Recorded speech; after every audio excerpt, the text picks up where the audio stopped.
So High on Life came out a couple of weeks ago, and I've been playing it here and there since it came out, and I'm right at the end of the game, and I didn't know if I would really be talking about it much overall, my thoughts, a review, impressions, any of that, but as I've played through the game, my thoughts on it have definitely shifted, but I'm pretty far apart, I feel like, from the critical reception that this game got. And when it came out, it was pretty divisive overall, but I think this game is actually quite a bit better than what it's being made out to be on places like Metacritic, and I wanted to talk about that here today. So if you guys enjoy the video, make sure you like it and subscribe if you're new. So first of all, High on Life, this coming from Squanch Games. This title was originally apparently on Stadia, and we saw what happened with Google. They basically, well, Stadia is gone at this point, so they had to find a new path when it comes to publishing and funding, and it seems like Microsoft stepped in, and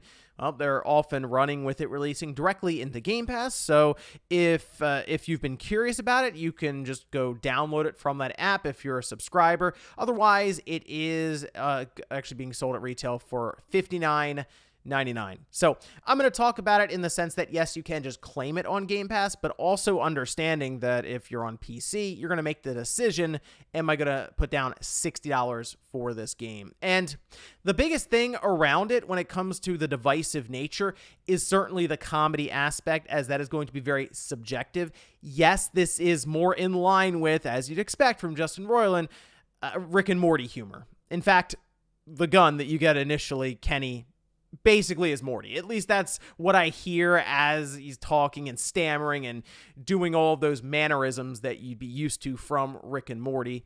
And there is a lot of dialogue in this game, whether it's passively as you're walking around doing things in the game, whether you're in combat or just standing in the middle of the living room in your house, listening to a conversation unfold in front of you. That is the biggest criticism I've seen, is that the game just won't shut up. But you can actually turn that down in the options to where there's like very little to no dialogue, or dialogue that's unnecessary is what I would say.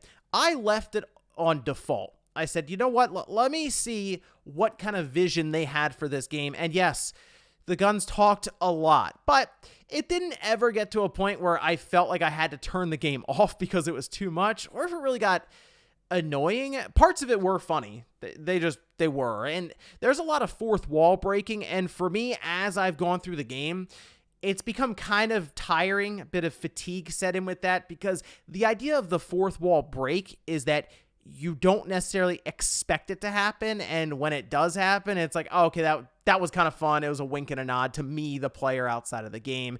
This just happens constantly. They beat you over the head with the fourth wall breaking. But as I mentioned, there were parts that were pretty funny, and some of the fourth wall stuff that even involved your achievements, where it was fun.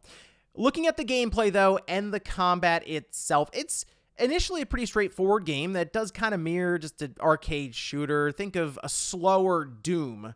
But there are more platforming elements in there as well, especially as you get more and more abilities and powers. Things really open up, and it does mirror a Doom, Metroidvania style game with some elements of Mega Man, since you're a bounty hunter and you pick different bosses and levels to go to. You'll get abilities from them, and then it just kind of snowballs from there to where you become this very powerful bounty hunter.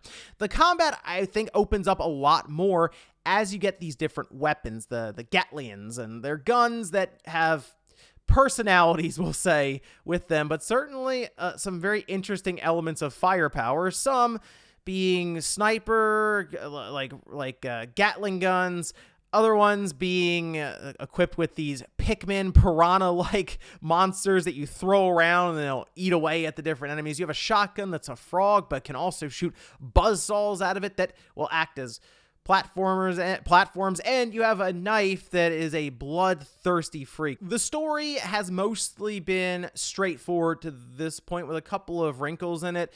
Alien invasion into Earth, the humans are in trouble. You pick up the mantle of the bounty hunter to fight back, defeat all of these bosses that are part of the cartel to eventually topple it and then save humanity. It opens pretty quickly. In fact, it does that thing where you start in a video game, and then it pulls back. All of a sudden, aliens start crash landing, and you have to fight back. So within the first hour, you'll be off and running in a game that it's probably like 10 or 11 hours long. It's not a very long or lengthy game overall, but it does keep things moving pretty well, and it does feel like a shooting gallery at times as you work through a story that's fairly straightforward. As I said, there are some small twists and turns in there, but I think they do a lot of unique things throughout the story and the gameplay itself to keep you engaged. Although one of the weak spots of this game that I've noticed has to do with enemy variety. I want to say there's maybe 5 or 6 different enemies. Some you can wipe out pretty quick and they're more like the little minions. Others are much more damage spongy. Some will snipe you and some will fly around. But for the most part, you're going to see the same enemies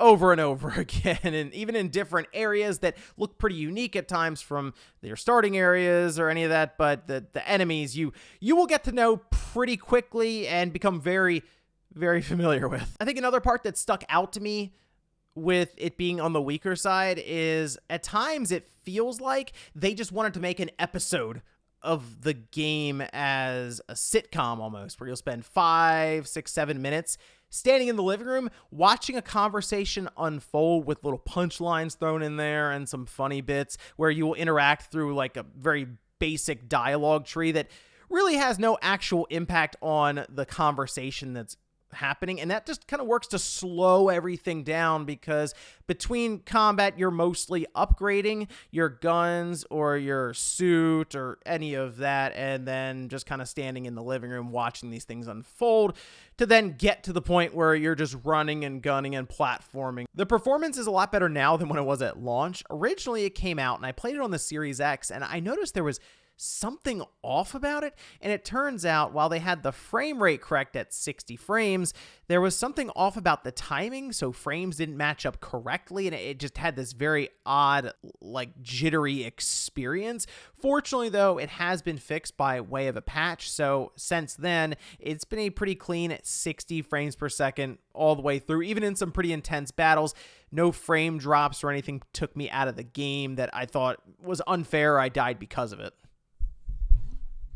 I will say I do like the sense of progression, because there is that pull of searching and finding money and different things in the world that will then work to open up areas that you will teleport in. One was an entire movie theater, which is kind of strange, but it's like, why not? We'll just go ahead and let you teleport an entire movie theater. And you go to Space Applebee's, which is, again, something out of left field. But it keeps you wanting to search for chests that have money or items in it, so you can see what the next big upgrade or just really just setting you will warp in that you've earned from exploration. So in essence, what this entire game is a very unique and wacky take on a 3D action adventure shooting Metroidvania style game. That's the best way I can describe it, with a lot of dialogue that's crass and humorous, but also eye-rolling at times. It walks this line between AA and AAA game, where sometimes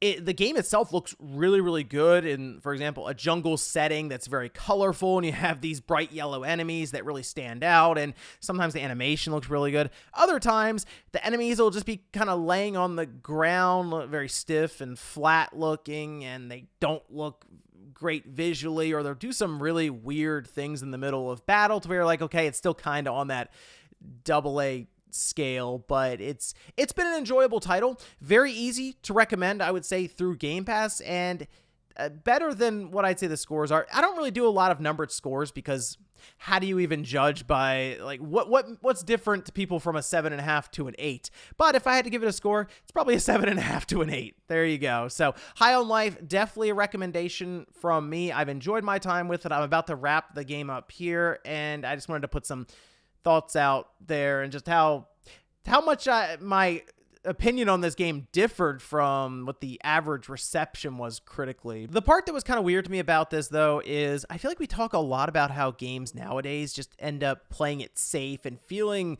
very samey, following a particular formula.